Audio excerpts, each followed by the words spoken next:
Hello everyone, welcome to NerdChat. It's been a little bit, unless you're one of the two people who've been watching my streams, in which case, it hasn't been too long. But for the rest of you, it's probably been a while since you've heard from me. So I'm not going to bore everyone with the long details of why I haven't been making videos. I will make a update video that you can get only from the link in the description. I'm just going to make it unlisted. I don't even need it to be a part of the main channel. But if you want to hear my updates and where I've been, what I will be doing in the future, and what I'll be doing during quarantine in particular, because at the moment I don't have work.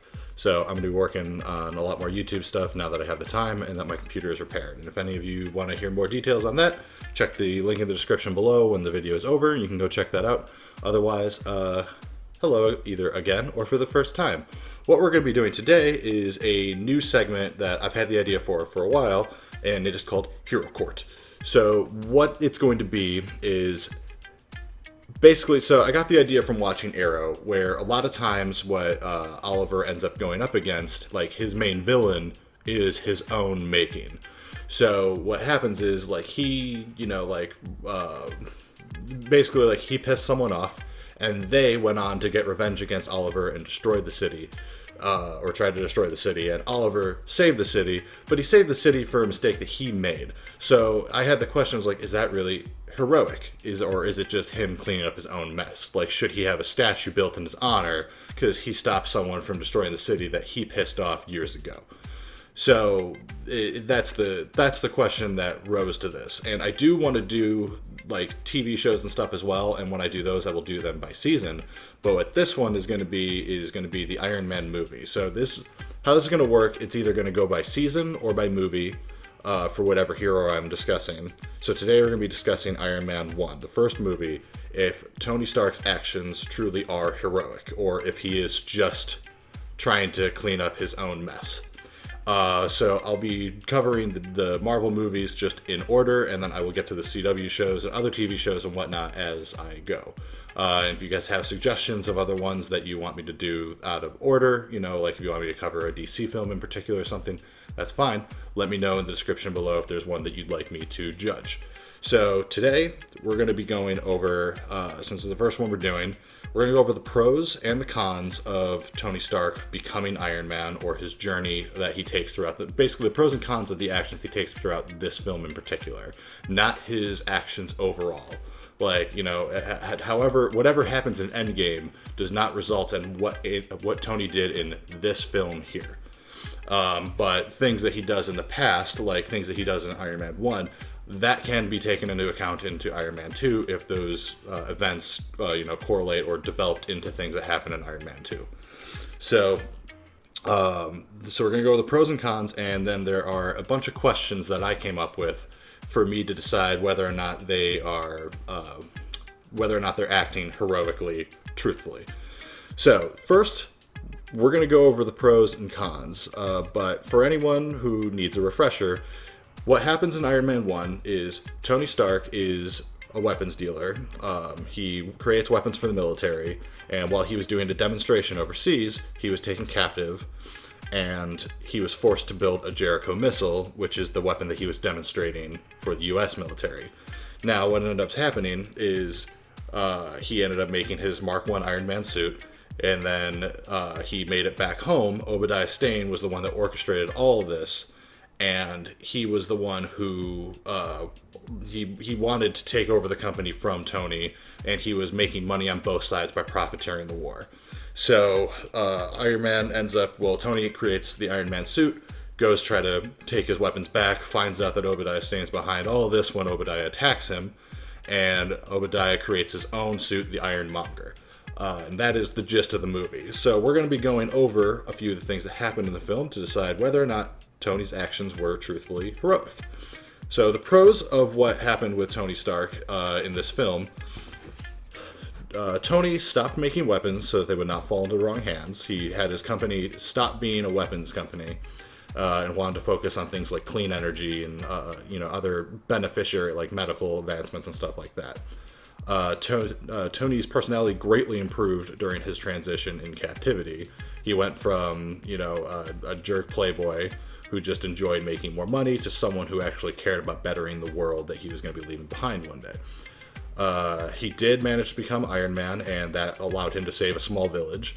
And he was able to destroy a bunch of the weapons that were taken from his company or sold to the wrong side.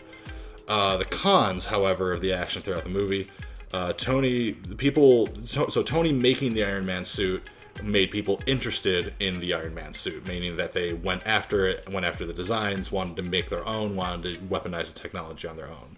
So basically, he made a more powerful weapon to fall into enemy hands, which is obviously a concern. Obadiah Stane did manage to get a hold of Tony's first designs for existence, and he was able to make the Ironmonger suit from that. Tony did fight the U.S. military, and that allowed him to destroy a jet, which, affects taxpayer dollars, last I checked. And he did go into a war zone unauthorized using civilian equipment. So that is a con. While he did accomplish his goal, by not going through the proper channels to do so, he did cause damage to U.S. property. So, not something that Tony couldn't cover, but I don't think he did. So it would have been one thing if he paid for it, but he did save the pilot who did have to evacuate from the plane. So the criteria that we're going to be going through. My first question: did the hero become such specifically to stop the main villain? So did Tony become Iron Man specifically to stop the Ironmonger? Not exactly. He became Iron Man to get his weapons out of the enemy's hands, so that he wasn't supplying weapons to terrorists. Now, technically, he did become Iron Man to stop Obadiah Stane, not knowing that Obadiah was the main villain at the time. So he did figure it out, and once he realized Obadiah was dealing under the table, he did officially become Iron Man at that point, but he already was on the path, so no, he didn't technically become a hero to stop just the main villain. Was a substantial amount of public property damaged during the fights? Yes, but it was mostly vehicles and a highway. A lot of the heavier duty damage was dealt mostly to Stark Industries, so that's on Tony's private property. So no, while any damage that was done, Tony probably covered, especially after he went public. Did the hero act for selfish means? No. Tony wanted to take responsibility for getting dangerous weapons out of terrorists' hands. It was not his fault that they attained them, but Obadiah Stane was to blame for that. Tony was also willing to die in the final battle with Ironmonger just to stop Stane. Next, did the hero have to make sacrifices or take serious risks to achieve their goal? Yes. Tony went into dangerous territory in an experimental suit of his own making. And he was willing. He didn't know if that suit was going to work. He didn't know. He took it in while it was still pretty experimental. He didn't, test how bulletproof it was, if it could sustain explosions, what its true capabilities really were. But he didn't want to waste any more time the second that he found out that that people were being further endangered by his own weapons and that his own company was behind it. He didn't take any more time to work out a perfect suit. He went straight over and tried to deal with the problem. And even when he was fighting Obadiah Stane, he didn't have his main arc reactor. He had to use the backup one, which he knew wouldn't be able to properly function the suit. And he was willing to die in order to stop Obadiah Stane, like I said in the previous question. So, yes, he did make sacrifices and take serious risk. Did the hero have a choice to rise to the occasion or to do nothing? Which Tony absolutely had a choice. He could have just, after he got back home, he could have just continued to let things go and continue profiting off of what has been happening and continue to live his comfortable, happy, his comfortable, wealthy lifestyle. But he chose instead to stop his company from making weapons in order to cut off the supply to terrorists. He decided to create the Iron Man armor so that he could try to go and destroy the weapons that were in the wrong hands. And he elected to continue to just be a superhero once this was all done. Was the villain committing evil actions before becoming a full supervillain? Absolutely. So this meaning that it wasn't out of a vendetta for Tony for Obadiah Stane to become basically evil. He didn't become a full-blown superhero or supervillain yet, but he was dealing under the table. He did orchestrate what was supposed to be Tony's death. So Obadiah was definitely evil before Tony stepped in. He just wanted Tony out of the way so that he would be able to, continue to profit. Was the Crisis or supervillain of the hero's own making? And no, like I just said, Obadiah was not working out of a vendetta against Tony. He wanted Tony out of the way, so he wasn't, and he didn't become a supervillain of Tony's making. And on the next question, did the villain blow things out of proportion or overreact to the hero's actions? Absolutely. So what happened was, once Tony started working against Obadiah's actions and created the Iron Man suit, Obadiah immediately attempted to replicate Tony's newest technology and to use it against him. Now, I don't think I can blame Tony for that, because he was kidnapped, he created a means of escape, and Obadiah was able to use his means of escape to create the Ironmonger suit. But that wasn't Tony pressuring against Obadiah to do so, exactly. Tony was certainly trying to stop the actions that Obadiah was taking, but I wouldn't blame Tony for Obadiah creating the Ironmonger suit. Were innocent lives lost as a result of either the hero or the villain's actions? Yeah, a lot of lives were lost because of Obadiah's actions. And technically, I would only blame one death on Tony, if I even blame it on him, and that is Yinsen. But that I can't really pin Tony for, because Yinsen never intended to make it out of the escape plan. He knew full well that he was going to die trying to escape with Tony, and he was comfortable with that. So that's why Yinsen took the risks and sacrifices. I think if Yinsen definitely wanted to survive, they probably could have found a way to do that. But Yinsen was very comfortable with sacrificing himself to get Tony out, knowing that he had helped make Tony a better person. So you could say that he did die as a result of Obadiah. So by that means, I blame Obadiah Stane for Yinsen's death and the death of many other innocent people because of the weapons that were sold into terrorist hands. Was the villain or Crisis stopped by the hero? Yes, Tony was able to stop Ironmonger, and he was able to stop his company from selling weapons.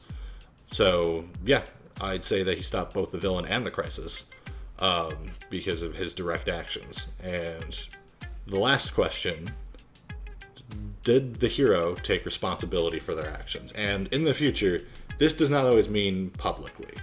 Like, if they carry blame or guilt, that counts. However, in this case, Tony won. The second that he got back, he took responsibility for his company and stopped making weapons. We've covered that a few times. But most importantly, did Tony take responsibility for his actions as Iron Man? And I would say I am Iron Man. Yeah. So, the final question: was Iron Man a hero in the movie Iron Man 1? I would absolutely say yes. Tony Stark saw the faults of his actions, his company's actions, and took responsibility, whether it was even his fault or not, which I don't think it was. He was set up, but Tony certainly was a jerk, and he had a long way to go personality-wise. So no, I don't think that Tony is to blame for what his company did and what Obadiah was doing, because Tony was completely aloof to it. Tony developed certainly incredibly as a person along his journey, deciding to become something better and deciding to become a hero. He didn't have to do that, and him making the choice, the actions, the sacrifices, and spending the wealth that he had to right the wrongs, I absolutely think that those are heroic actions. So in the case of Iron Man 1, Tony Stark, Iron Man, was a hero. I really wanted to have like a foam Mjolnir to be like my gavel, but I couldn't find one. So I'll get one eventually, and if this really takes off, I'll get a powdered wig and really get the whole effect of a court going. But this is what I can work with for right now. The corner of my living room with some black drape. But yeah, that's what I got. I hope that you enjoyed this video, and I hope that you want to see more content like this. If you are somehow new to the channel, the other things that we typically do here, we cover comic book stories. I do nerd rants where I just kind of go on tangents about topics. And it's not always comic book related. It's not always going to be anymore. That's why it's comic and culture. So I might talk about other things, just Star Wars, Doctor Who in general. Doesn't mean I'm covering their comic books in particular. So if any of that stuff interests you, please, I hope that you'll subscribe and stick around and like to see what we have otherwise. And if you want to check out some of my other content, like the comic books being covered that I typically do, I will leave a playlist up here for, I haven't decided yet, maybe we'll do Spider-Man and the X-Men. I really liked that one, and not enough people watched it, so you should.